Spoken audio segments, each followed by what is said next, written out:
Hello and I welcome you all to my this session. आप सबको मेरी तरफ से जय हिंद। ये चंडीगढ़ वाला पूरा विवाद क्या चल रहा है? आर्टिकल 240 क्या है?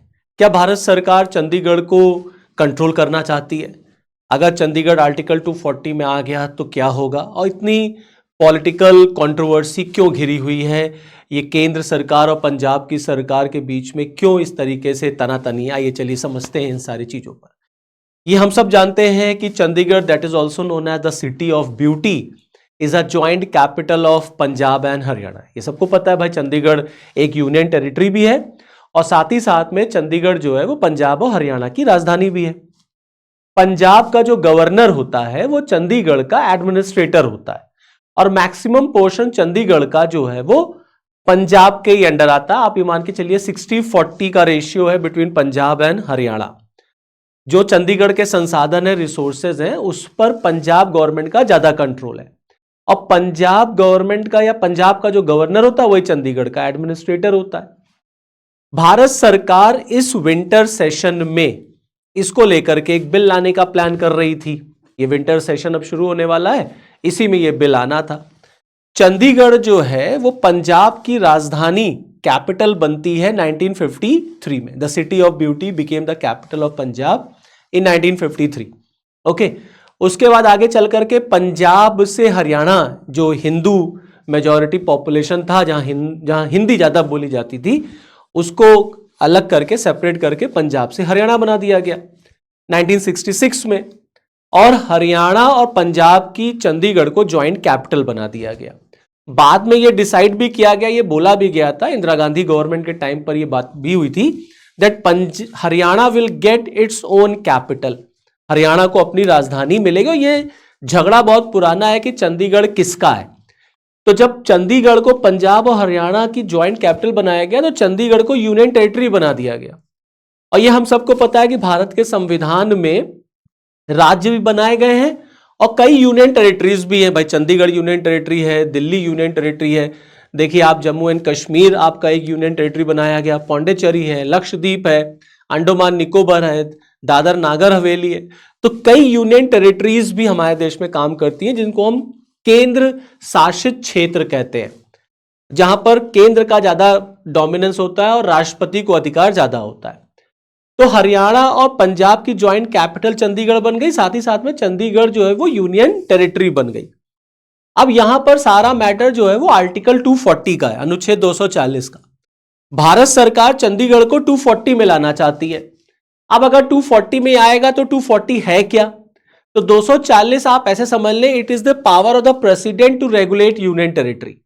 जो यूनियन टेरिटरीज हैं उसको रेगुलेशन का अधिकार राष्ट्रपति को हो जाता है। ये हम सब जानते हैं कि the president acts on the aid and advice of the council of minister.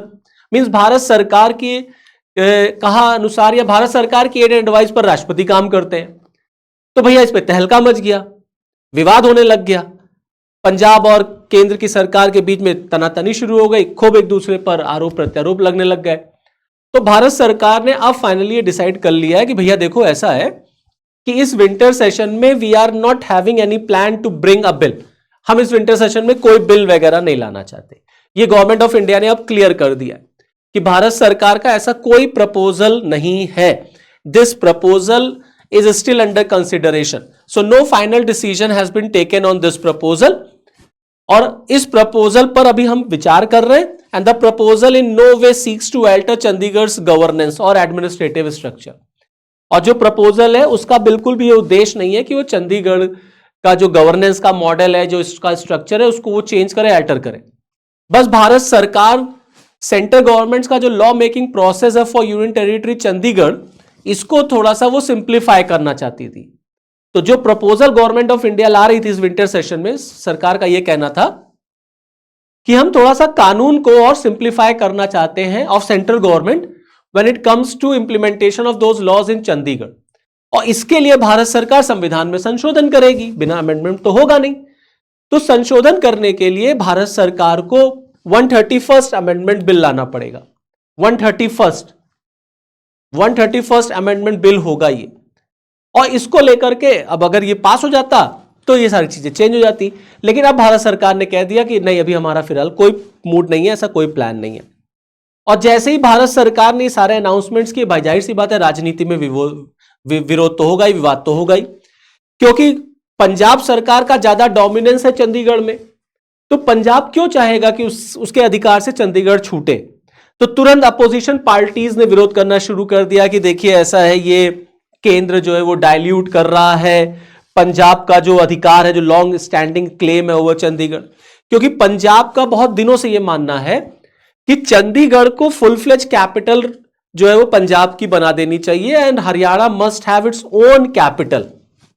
Haryana को एक नई राजधानी दीजिए और चंडीगढ़ जो है वो पंजाब के अधीन पूरी तरह से आ जाना चाहिए। अब यहां पर 240 आ जाता तो वो राष्ट्रपति के अंडर जाएगा, तो जो पंजाब का क्लेम है चंडीगढ़ पर वो डाइल्यूट हो जाएगा। तो विपक्ष तुरंत, आम आदमी पार्टी, कांग्रेस वगैरह तुरंत इस पर भाई आग बबूला हो गए। तुरंत उन्होंने भारत सरकार के खिलाफ जो है विरोध करना शुरू कर दिया। पंजाब के चीफ मिनिस्टर भगवंत मान जी ने कहा कि यह ग्रेव इनजस्टिस है, यह तो बहुत बड़ा अन्याय है पंजाब के साथ और पंजाब की जनता के साथ कि उनसे चंडीगढ़ छीन लिया जा रहा है। दूसरी तरफ आप देखेंगे जो आम आदमी पार्टी के कन्वीनर हैं, जो अरविंद केजरीवाल जी हैं, उन्होंने कहा कि यह कहीं ना कहीं पंजाब की आइडेंटिटी और जो हमारा कॉन्स्टिट्यूशनल राइट है उस पर अटैक करने की कोशिश है 131st अमेंडमेंट बिल और आर्टिकल 240 के तहत चंडीगढ़ को लाना। तो अब तो भारत सरकार ने फिलहाल ये मना कर दिया है कि अब हम इस विंटर सेशन में ये बिल नहीं लाएंगे, आगे हम लाएंगे जरूर, आगे गवर्नमेंट ऑफ इंडिया का प्लान है, बस not in this winter session. तो अगर ये 240 में आ जाता है, आर्टिकल 240 में अगर चंडीगढ़ आ जाता है, तो ये आर्टिकल 240 क्या है? मैंने आपको बताया that article 240 is that article which is related to the regulation of union territory, means अनुच्छेद 240 के तहत राष्ट्रपति को यह अधिकार है कि वो कुछ यूनियन टेरिटरीज को कंट्रोल कर सकता है, जैसे अंडमान निकोबार है, लक्षद्वीप है, दादर नागर हवेली है, दमन एंड दीव है और पौंडीचेरी है। तो इनके पीस के लिए, इनकी प्रोस्पेरिटी के लिए, इनके गुड गवर्नेंस के लिए, इनके डेवलपमेंट के लिए president has the power to make laws, means ये सब सीधे डायरेक्ट राष्ट्रपति के अंडर है। अब इसमें अगर चंडीगढ़ भी आ गया तो चंडीगढ़ भी राष्ट्रपति के अंडर आ जाएगा और राष्ट्रपति से गवर्न होगा चंडीगढ़। तो ऑटोमेटिकली चंडीगढ़ के ऊपर जब राष्ट्रपति का अधिकार हो जाएगा तो केंद्र का अधिकार ज्यादा हो जाएगा। तो पंजाब को लगता है कि केंद्र जो है उससे वो चंडीगढ़ छीन लेना चाहता है। तो आर्टिकल 240 के तहत ये वो यूनियन टेरिटरीज हैं जहां पर लेजिस्लेचर नहीं होता, आइदर लेजिस्लेचर इज डिसॉल्व्ड और सस्पेंडेड। तो चंडीगढ़ अगर यहां आ जाएगा तो चंडीगढ़ में भी कोई विधानसभा ऐसा सच नहीं होगी और राष्ट्रपति डायरेक्ट उसके लिए रूल्स बनाएंगे, रेगुलेशन करेंगे। और क्योंकि राष्ट्रपति केंद्र के इशारों पर या केंद्र के एडवाइस पे काम करता है, तो केंद्र को ज्यादा आसानी हो जाएगी चंडीगढ़ को गवर्न करने के लिए या चंडीगढ़ में अपने रूल्स एंड रेगुलेशंस को फॉलो करने के लिए। तो इस तरीके से चंडीगढ़ को लेकर के, आर्टिकल 240 को लेकर के पंजाब की सरकार में और केंद्र की सरकार में हंगामा देखने को मिल रहा है। एक पॉलिटिकल कंट्रोवर्सी यहां पर, एक मैसिव कंट्रोवर्सी यहां पर देखने को मिलती है। So this was from this video. चलिए इस वीडियो मुझे दीजिए इजाजत, नेक्स्ट वीडियो में आपके साथ मैं फिर मिलूंगा, तब तक के लिए जय हिंद।